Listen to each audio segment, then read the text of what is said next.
Hello everyone, welcome back to the video lecture series of C programming language.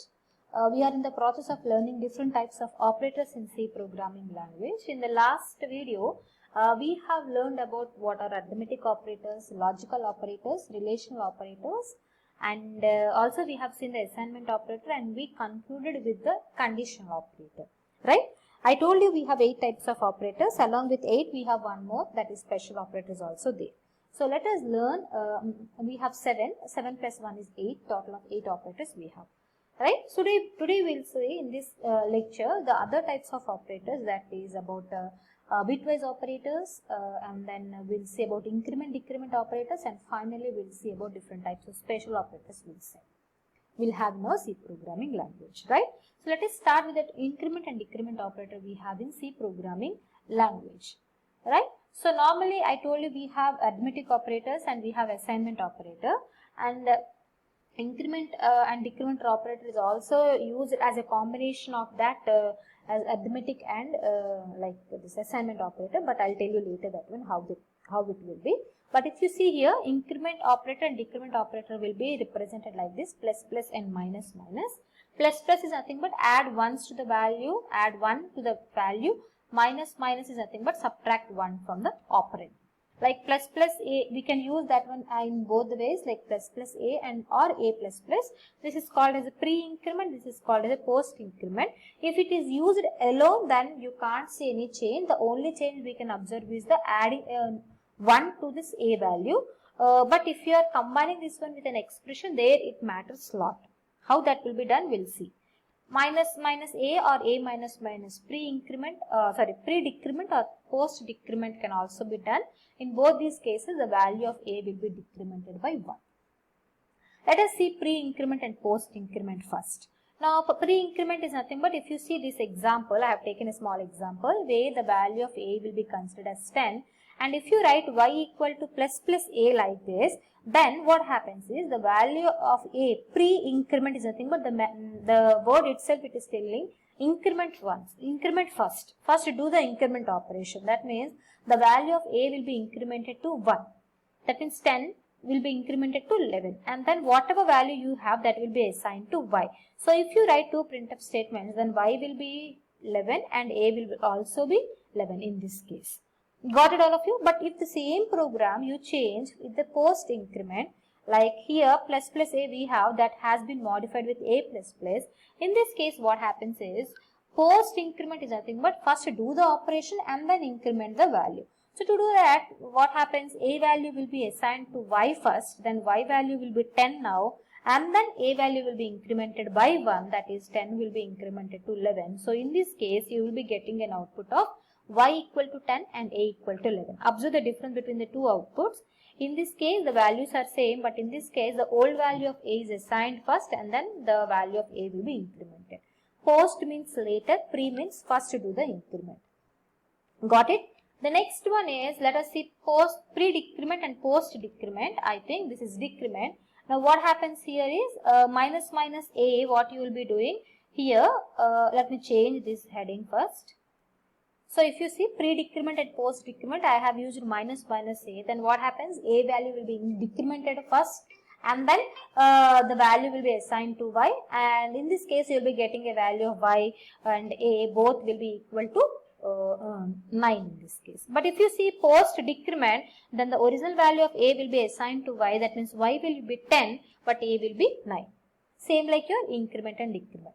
Right? So with this information, I request you all to practice these two, like plus plus y plus if you take, then what value you will get for a, and y plus y, what value you get for b. You can practice this one and you can check in the compiler whatever you have installed. Right? So this is about increment and decrement operator, and then we have bitwise operators. Bitwise operators is nothing but we will be performing the operations only on the data at bit level only. Directly we are not performing. The data will be converted into binary ones and zeros, and on that bits we will be applying this bitwise operator. And it should not be applied on float or double, because float and double converting to binary is very difficult. We can do, but it is difficult. But only if integer values, if you are considering, that integer value should be converted to binary, and then it will the operator, whatever bitwise operator we have, that can be applied onto the value. So these are all the bitwise operators we have: bitwise AND, bitwise OR, bitwise exclusive OR, left shift, right shift, and complement operator. Now if you let us see one by one. Bitwise AND operator you take, truth table is if both are true, then only it will be true, otherwise it is false. Don't get confused with the logical operators. In the logical operator we are applying the values on the relational expressions. Here we are applying the values on the bits, right? Example, if you take a value 4, b value 5, then the a value, if you convert that one into binary, you will be getting 0, 1, 0, 0, and b 5 will be getting into 0, 1, 0, 1. Then on these two we will be applying the bitwise operator. AND operator, if you apply 0, 1, 0, 1 is nothing but 0, you will get 0, and 1, 0, and 0, 0, you will get 0, so you will be getting 0.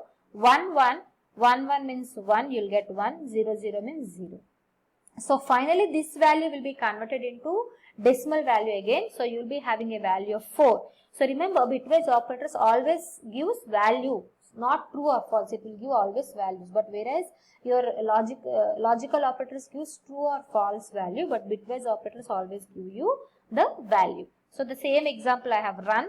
A value 4 and b value 5 we have taken, and a and b we have performed, and it is stored in a variable called y, and if you are trying to print the value of y, you will be getting an output of 4. Suppose if you put AND operator here, then the output will be either 0 or 1, any one of those two. But here we are applying the bitwise operator, you will be getting a value only in case of bitwise operator.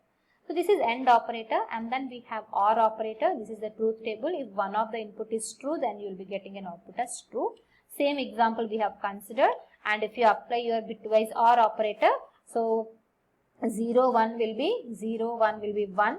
So like this 0, 0 will be 0, and then 1, 1 will be 1, and 0, 0 will be 0, and the total value will be 5. So if you run this simple program like this, you will be getting an output of 5. So this is bitwise OR. And similarly, we have bitwise exclusive OR. Bitwise exclusive OR is nothing but if both the inputs are different, then only you will get the output of 1. So 1, 0, 1 or 0, 1 means 1. If both are equal, then you will be getting an output of false. So same example, if you run a value 4 and b value 5 converted to binary, and if you apply your exclusive OR operation, the output will be 0, 0, 0, 1, which is nothing but 1. So if you run this one in the example, then y value will be 1. So this is bitwise exclusive OR operation. And then we have left shift operation. Left shift operation is nothing but the left operand value, whatever you have on the left hand side, that will be moved by the number of times that has been given on the right hand side. Let me show one example. If you take a value 4, if you convert that one into binary 0, 1, 0, 0, if you represent a left shift of 1, then it is nothing but these bits will be shifted left once. That means this 0 left shift is nothing but what happens, this 0 will be moved to here, this 0 will be moved to here, this 1 will be moved to here, got it, and a new 0 will be added to here, left shift. This 1 will be moved to the 4th position, this 2nd position will be moved to the 3rd position, this 1st position will be moved to the 2nd position, and a new value will be added, and this is your 8 value. Binary 1, 0, 0 is nothing but decimal 8 value. If you shift it twice, again this 1 will be moved to the this 1 will be moved to the 5th position, and you will be shifting once. So this value will be equal to your what is this one, 16 value, right? So the same example if you run, you will be getting a value of y. So here you need to understand left shift once is nothing but multiplying the original value with 2 ones. So once you are shifting means 4 into 2 is 8. Multiplying 2 means 4 into 1 time 8, again one more time you need to multiply, you will be getting 16. So left shift once is nothing but multiplying the original value with 2 ones. Similarly, you have a right shift operation also, so like exactly opposite to the left shift, shifting the bits to the right hand side. That means this 1 will be, which is in the 3rd position, will be moved to the 2nd position, and the remaining values will get zeros. So 0, 1, 0, 0, 0 will be converted as 0, 0, 1, 0 because we are shifting to the right hand side, and this value will be 2 now. If you shift again one more time, this value will be 1. And if you try to move to shift one more time, the value will be 0. And the same thing you have run in the compiler, you will be getting this output. Remember, in right shift is nothing but one time shift, right shift is nothing but dividing the original value with 2 by 1s, right? So this is bitwise operators. And one more complement that is bitwise left shift, and we have complement operator. Complement operator is a unary operator that has flipping of bits like NOT operator, but it is completely different from the NOT. NOT is happens 1 will be converted to 0, 0 will be converted to 1. But bitwise complement will take a value as input, like let us consider a value as 4, and it will be converted to 0, 1, 0, 0. Then complement of a will be, you will be getting this value. That means 0 will be flipped to 1 and 1 will be flipped to 0. 0 will be flipped to 1 and 0 will be flipped to 1. And this value is 11, and it should not stop here. It takes the 2's complement of a. 2's complement of a is nothing but complement of a it will take. That means this value it will take.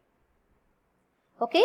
Then it will perform. Then it will take 2's complement of a. This it will take this value 2's complement. That means 1 will be converted to 0. This will be converted to 1 and these two will be converted to 0, and a new value of 1 will be added, and whatever value you get, 0 plus 1 is 1 and all will be replaced as it is, and this 0, 1, 0, 1 is nothing but 5. So this value will be considered as your complement of your a. So always whenever you are taking a complement, we need to put a negative symbol in front of that one, right? So if you try here, a value is 4 if you give, and if you perform complement of a, you will be getting this output. How you are getting? Just take the 2's complement of this value, complement of a, and then you will be getting whatever value you have. So you need to understand, for any integer n, the bitwise complement is equal to minus of n plus 1. So here n value is 4, minus of n plus 1 is minus of n plus 1 is minus of 4 plus 1 equal to minus of 5. Got it? So this is how bitwise operators will be working. Bitwise operator complement is nothing but it will take the 2's complement of 2's complement of your complemented a, and then you will be putting a negative symbol in front of that one, or else you can simply remember like for any integer n, the bitwise complement is equal to minus of n plus 1. Right? So this is how bitwise operators will be working, and finally we have special operators like comma operator and size of operator.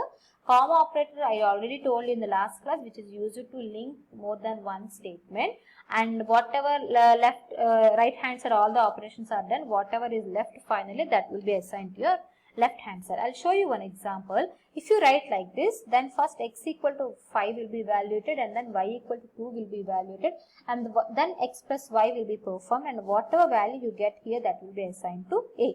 So here these three statements are divided, these three expressions are divided by using comma operator. So here in this case the value, what happens, first x equal to 5 will be done, and then y equal to 2, and then x plus y equal to 7 will be evaluated, and then that 7 value will be assigned to a. So this is how comma operator will be done. The same thing has been run on the compiler, and you will be getting this value. Got it? So this is how comma operator will be done, and we have one more operator called as a size of operator. The use of size of operator is nothing but it is used to know the number of bytes the operand is occupied. Actually the number of bytes will be allocated according to its data type. So let us consider, if you write a size of x equal to a, then whatever x data type is assigned to that one, that number of bytes will be allocated to a. So if let us consider int, let us consider character s. The size of character is 1 byte. So size of x if you write, then if you try to print a, then you will be getting a value as 1. Are you understanding? Suppose float, directly if you write float like this, then what happens, float size is 4 bytes. So that we are storing in size of, using size of, we are trying to get that value, and that value we are storing in a variable called c. So c equal to percentage d c, if you print that one, then what happens, size of float is 4 bytes, you will be getting a float value. Are you understanding, all of you? So long double, long int, if whatever value you give 8 bytes, then you will be getting a value of that will be stored in B. So always remember, size of is used to get the number of bytes that operand is occupied. That operand can be a normal variable, that operand can be a value, or that operand can be a data type name itself. Any one of these three can be given. Variable name, directly a value, or a data type name. Right? So with this we will come to an end of our today's lecture, that is about operators. With this we have concluded the operators concept also. I hope you all are clear with this. Let us all meet in our next lecture. Thank you all of you.